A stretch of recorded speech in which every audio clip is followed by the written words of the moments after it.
Welcome to the OCIA Book Club. My name is Rosie Hernandez, Director of Formation and Evangelization. I'm reading and breaking down each part of the newly translated Order of Christian Initiation of Adults, reviewing the content and the important elements in each section. And today we're going to be having episode 5, which is on the Catechumenate. And the Catechumenate covers numbers 75 through 80.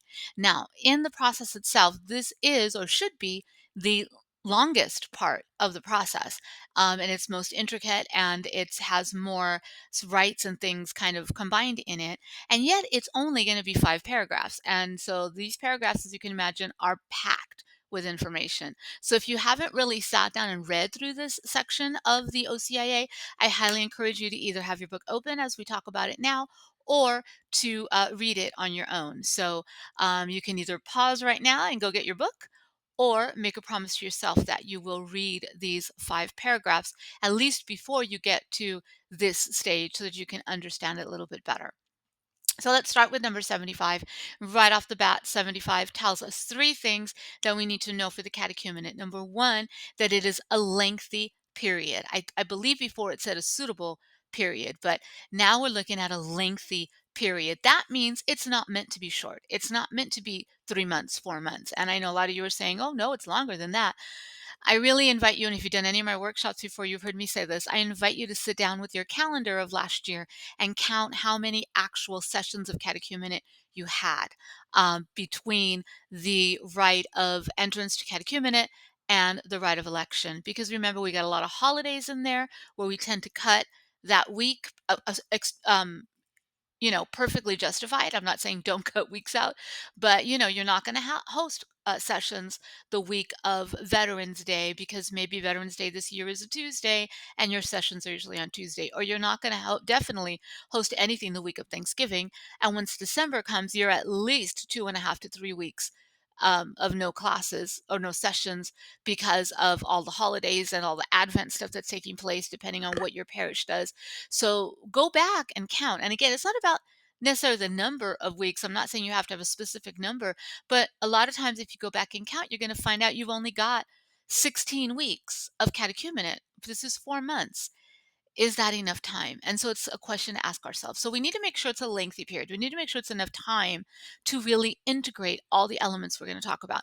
Number 2, because what it has to include is um, uh, pastoral instruction. Okay, it does include instruction, but also practicing appropriate disciplines, not just saying, let's talk about the rosary and then never touch a rosary again in the rest of the session, but let's teach them the devotion of the rosary, or teach them Lectio Divina, or teach them what do you do when you go into Eucharistic adoration. So there's a lot of disciplines and practices that we need to implement as well. It's not just about classes and curriculum.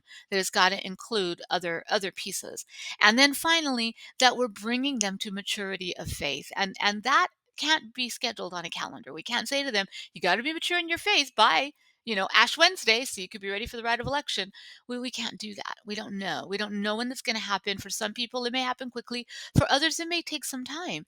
And so it's about that discernment, making sure we include that discernment in figuring out when they're ready to move forward. And so the catechumenate needs to be a lengthy time. It really shouldn't just be 4 months of catechesis and we think we're finished. 75.1, then the next 4 points under 75 are going to point out elements of that formation. So 75.1 talks about appropriate catechesis, appropriate to who they are, appropriate to their journey. Doesn't mean, one person is completely uncatechized and the rest are catechized. We're going to change everything towards one person. But we need to be aware of what is going to be appropriate. That for some people, they may not need a full catechumenate.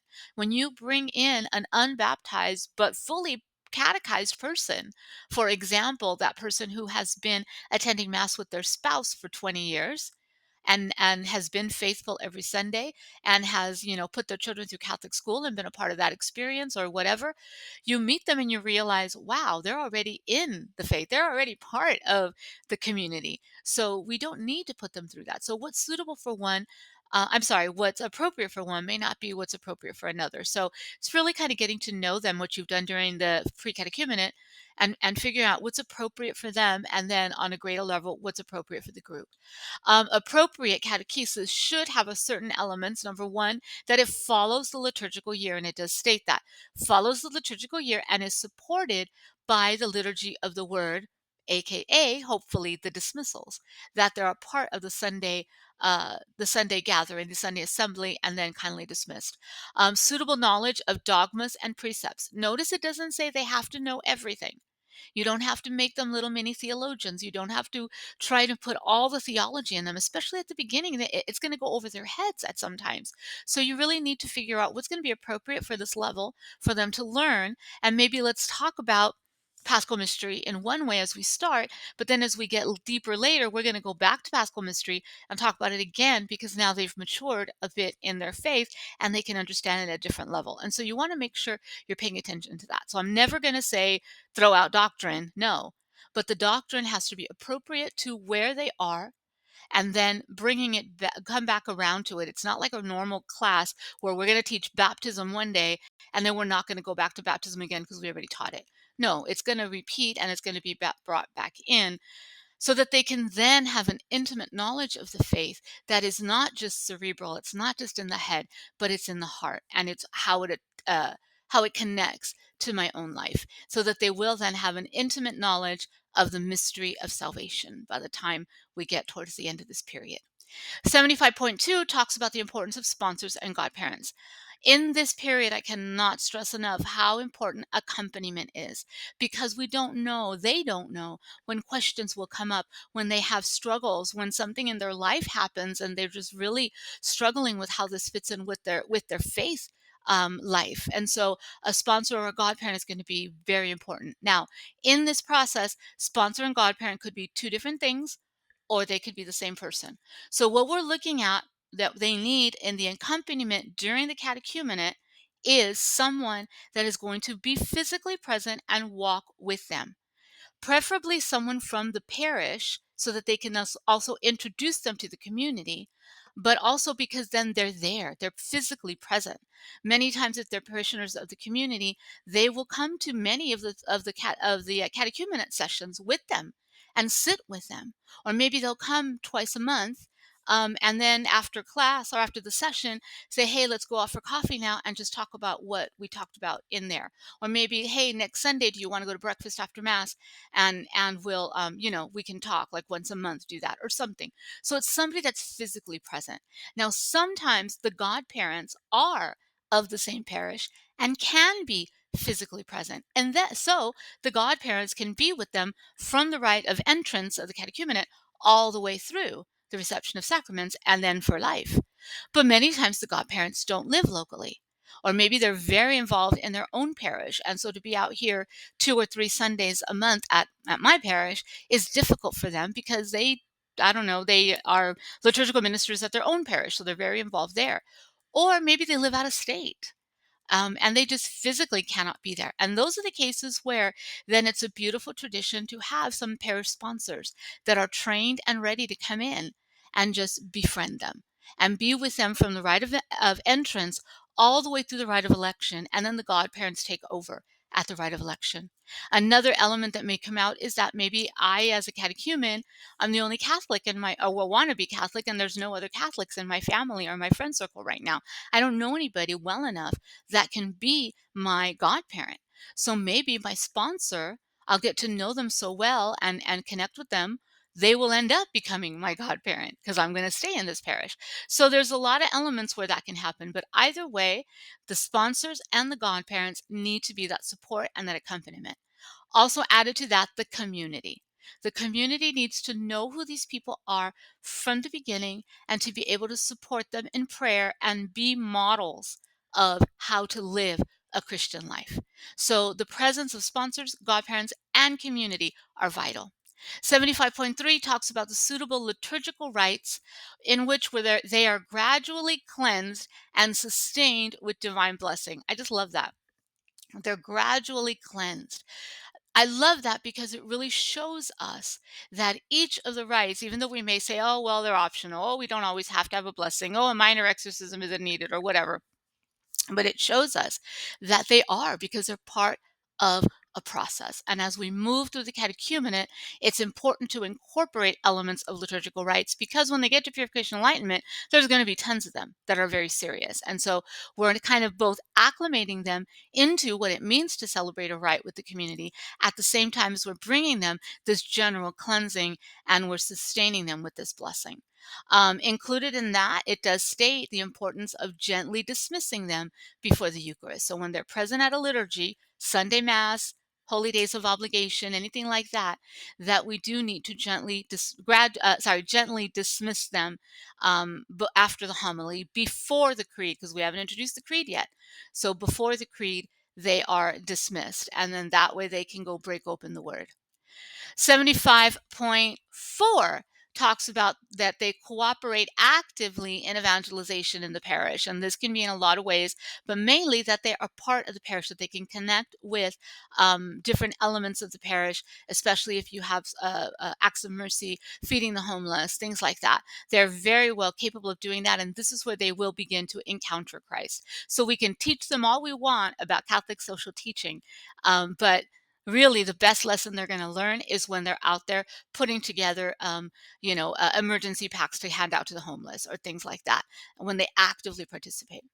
76 talks about the length of the catechumenate, and it does specifically say, it doesn't specifically give a time, but it does specifically say that it depends on the grace of God and other circumstances. But also, it clearly states nothing should be planned ahead of time.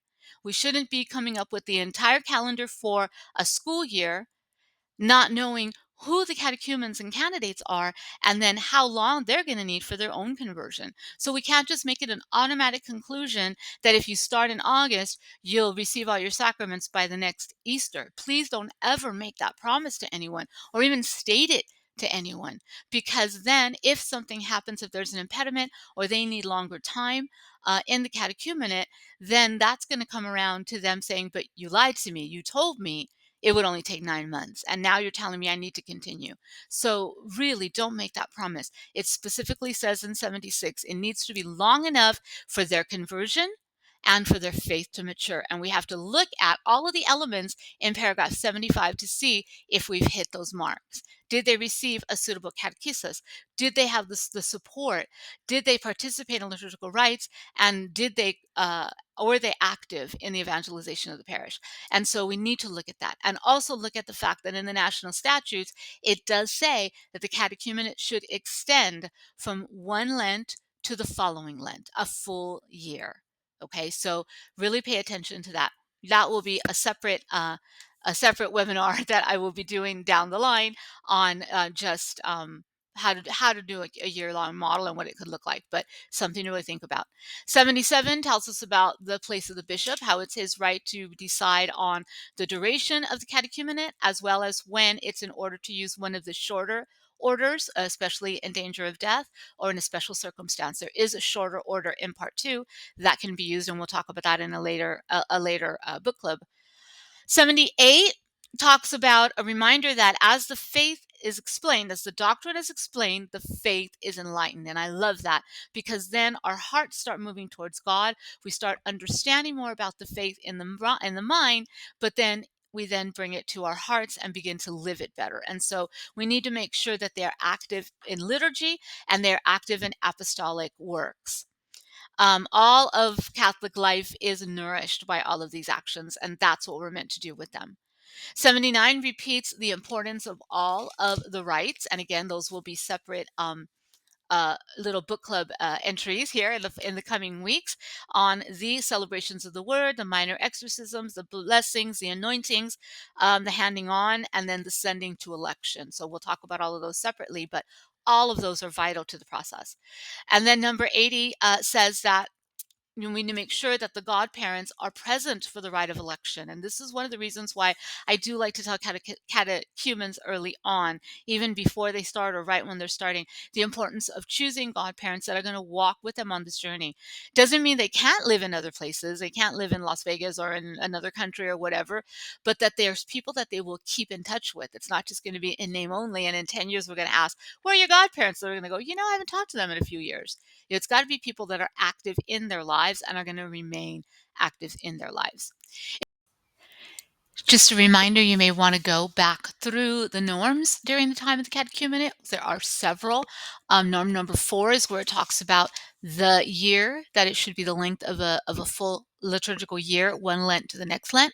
Norm 5 talks about how the process should be done, or at least the catechumenate, in a parochial setting, in a parish, not in a Catholic school or in a hospital. It can be in conjunction with, but it does need to be connected to a parish, because that is where they will be sent for election. That's where they will receive their sacraments. Everything should be done through the parish. Norm 6 reminds us of the comprehension formation, the elements we've already heard about. Liturgical year, during the liturgical year, rooted in scripture and doctrine, and that includes works of service. So that's in Norm 6. Norm 7 talks again about the irregular marriages before election. Norm 8 talks about the obligations of catechumens, which is mostly that they attend Mass on Sunday and they try to continue to live a Christian life. Norm 9 talks about the rights of the catechumens, most notably that they are expected to have the same rights that any Catholic parent might have in a Catholic school or Catholic religious ed. For example, if there is a cut in the tuition or fees, because if you're a Catholic parent, then they are eligible for that, even though they're not yet baptized. Also, that they do have the right to be buried in a Catholic cemetery and have a Catholic funeral. Norm 10 talks about it's praiseworthy to have the dismissal. So glowing extra words of excitement towards dismissals every Sunday. And then Norm 11 just reminds us that because they are not baptized, it is not appropriate for them to yet be involved in liturgical ministries. They can be involved in service, but not in actual liturgical ministries during the Mass. So that's the catechumenate. I know it was longer than usual, but a lot of things detailed in here, and we'll see you next week.